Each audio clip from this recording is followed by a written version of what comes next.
Hi, I'm Jaime. I'm a founding partner of PRTS, which is a Mexico City-based parametric design firm.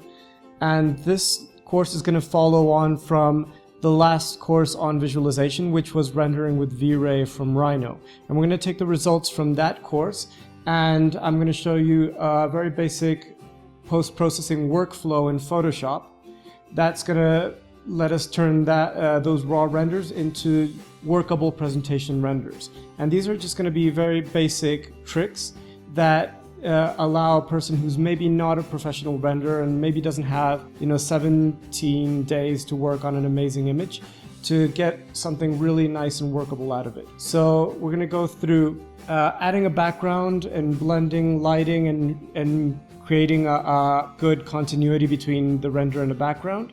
We're going to be adding textures and building facades and so on, so you don't have to do any really complex texture work in Rhino, and it's better to do it in Photoshop much more quickly with better results. We're going to add people, trees, and cars at the correct scales.